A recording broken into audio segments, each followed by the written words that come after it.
So, good afternoon. It's really an honor to have Brits Colby visiting today.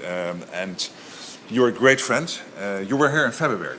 And then we discussed the absolute need for Europe to step up, and Canada to step up in NATO and to have a more honest and a more equitable sharing of what we are doing within NATO with the United States. You coined the phrase NATO 3.0.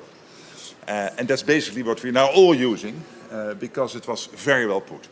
It is a stronger Europe and a stronger Canada in a stronger NATO. And it is happening. When you look at the moment, in 2025, $139 billion extra spent on defense by the Canadians and the Europeans compared to the years before. And it is still continuing, and there's still much more to be done.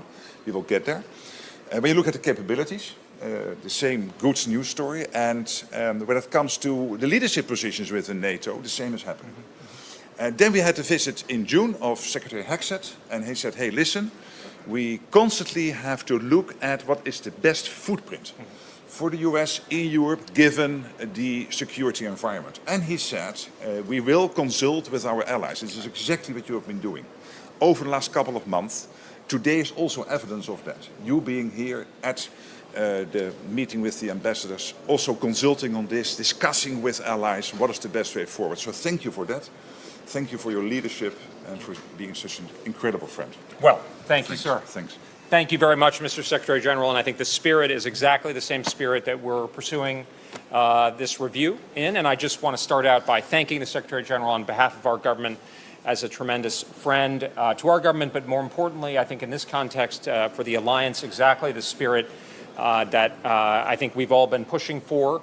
And that really, I think, just to kind of center on how tremendous of an accomplishment, I mean, thanks to the Secretary General, thanks to President Trump, thanks to some key leaders here in Europe, to go from a conversation that was in quite a different place a couple of years ago to one where we're actually having a kind of down-to-business conversation about how we go forward together in a world in which Europe, which is obviously a very wealthy continent, can and is taking primary responsibility for its own conventional defense. Obviously, the United States remaining committed to NATO, remaining linked to this alliance here, of course, and also the lead, Europe taking the lead in support to Ukraine. So the spirit that we come in is obviously one, as you said, sir, of consultation, of engagement. We want to hear from our allies. I mean, that's the questionnaire that some of you asked about. We wanted allies to hear from them directly in writing, in the spirit of NATO 3.0, sir, that you pointed to, which is a European-led conventional defense, but understanding how we manage across time, the extraordinary investments by governments like Poland, like Germany,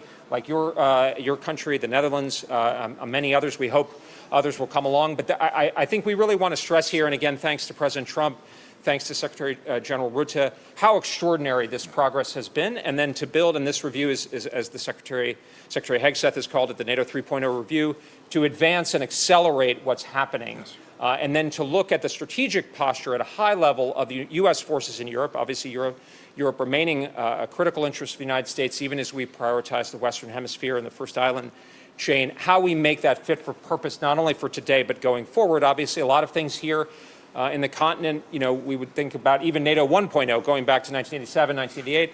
Let's make it adaptive. Let's make it make sense. Let's look at some of the things like access basing and overflight, where there is a lot of good, but there's some things that we need to work out to make sense going forward. So that's the spirit. I'm here. I've already had a series of really great meetings this morning with European counterparts, with our incredible Ambassador Whitaker here. I had the opportunity on Tuesday to visit U.S. European Command with General Grinkovich. That was a great working session. And then yesterday to hear from the SHAPE Staff, Supreme Headquarters, Allied Powers Europe. So it's been a tremendous visit. And again, sir, really thanks to you for your leadership. Thanks for your hospitality here today. Thanks for your leadership. Great. Okay. Thanks. Thank you. And now we will have lunch.